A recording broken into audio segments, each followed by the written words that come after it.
One of the most common pieces of advice you hear when it comes to drawing poses is that you should exaggerate the gesture. It sounds simple, but if you've ever tried doing that, you may notice that even if you go crazy with the exaggeration, the pose can still end up looking stiff. There are a couple reasons for that, like the center of gravity, but the main one that I want to go over has to do with the gesture and basically fixing the problem of poses becoming stiff even if you exaggerate them. First, we have to go over how to find the gesture. I think the definition of gesture does vary depending on the type of art that you do. There's a book by Michael Hampton about gesture drawing, which is probably the most popular book on the topic, but this is not the type of gesture I'm going to be talking about. The type of gesture that we're going to use will be useful when it comes to drawing stuff from imagination. Now, the first thing is that the gesture is a line that defines where the forms are in relation to each other. The simplest way to look at it would be to randomly place some forms, and the gesture would be this line. When it comes to the body, we can divide it into forms exactly like this. We mainly have the head, ribcage, and pelvis. Then for the limbs, we have an upper, a lower part, and we have the hand or foot. When it comes to the head, ribcage, and pelvis, we do already have a form that connects them, which is the spine. The spine is what makes movement in the torso possible, and this is basically our guideline for the gesture. The gesture line of the head, ribcage, and pelvis will usually follow the spine. The arms and legs attach to the torso, and the way they move is based on how the torso is moving. Sometimes they'll follow the same gesture line of the torso, but it's not that important.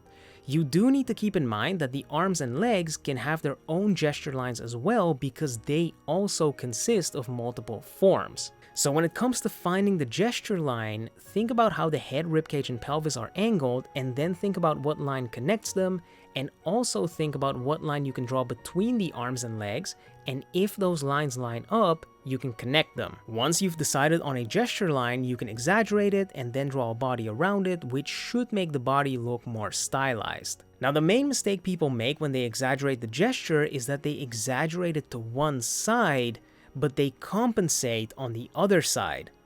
So let's say we have a pose like this.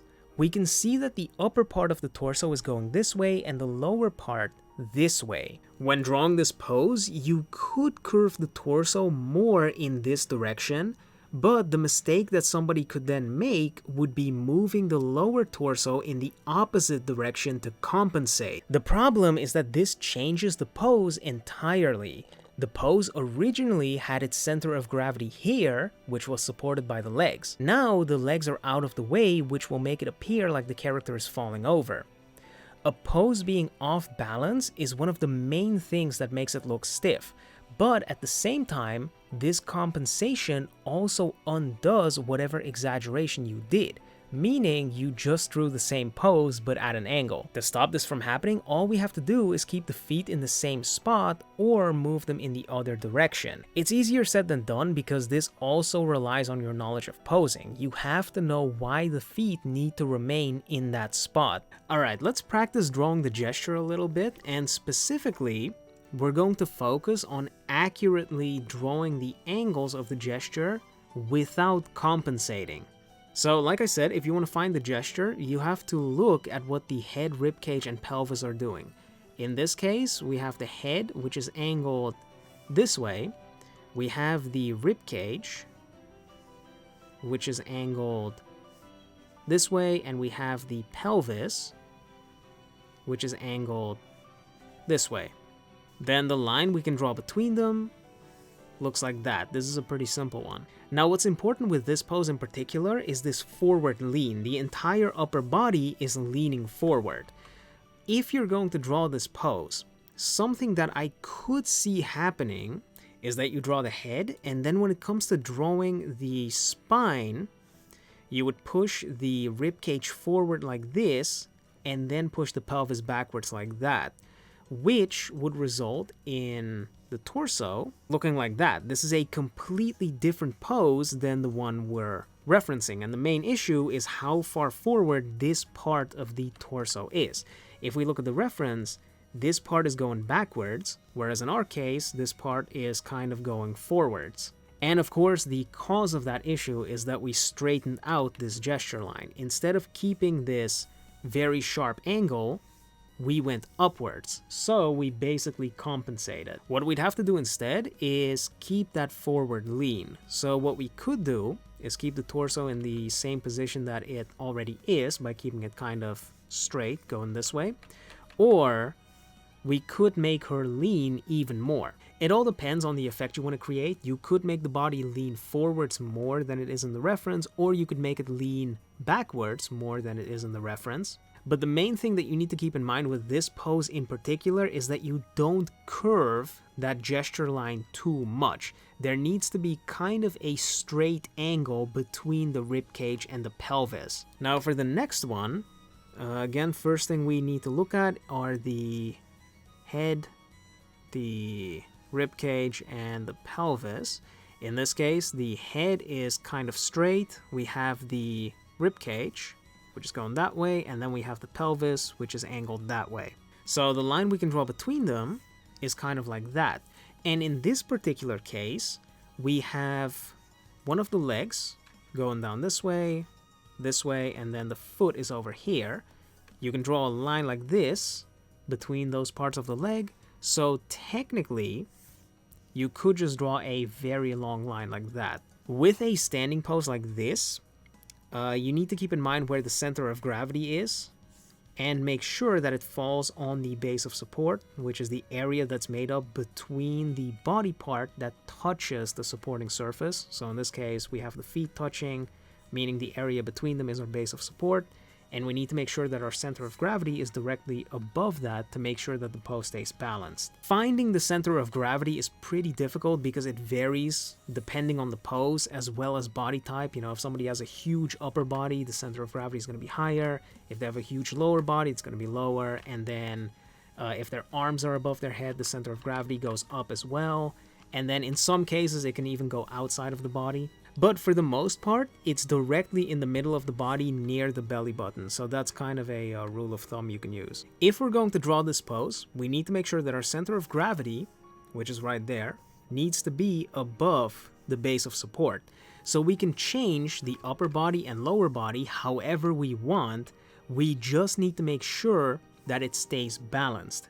If we're going to move the upper body backwards, so the head is going to be pointing that way and the rib cage is going to be pointing that way as well, our center of gravity is going to move backwards as well. So if we keep our pelvis in the same spot in relation to the rib cage, so we have this angle, our feet are going to end up in this position, and then the pose is going to appear kind of unbalanced.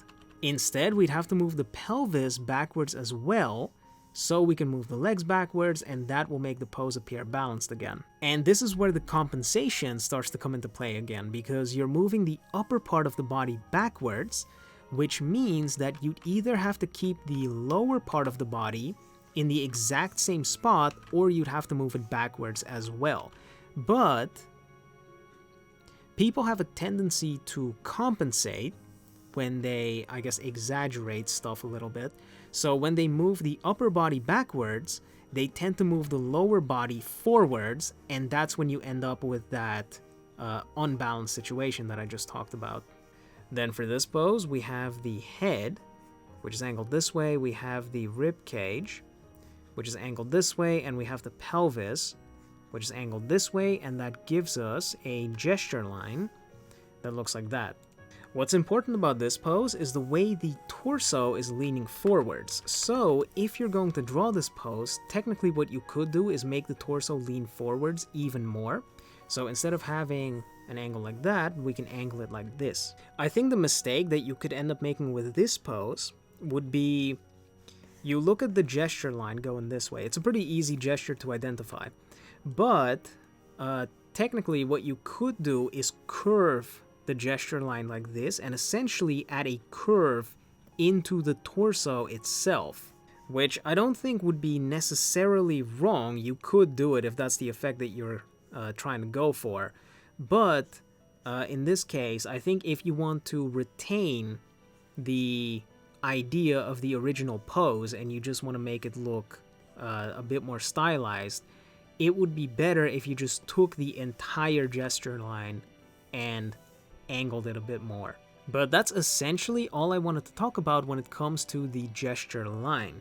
Think about which part of the pose was important to making the pose work originally, and then when you draw the gesture line, make sure that you don't change that part of the pose. If you enjoyed the video, be sure to leave a like. Let me know in the comments what else you want to see. You can join our Discord server through the link in the description. You can support the channel through YouTube memberships. And I guess I will catch you all in the next video.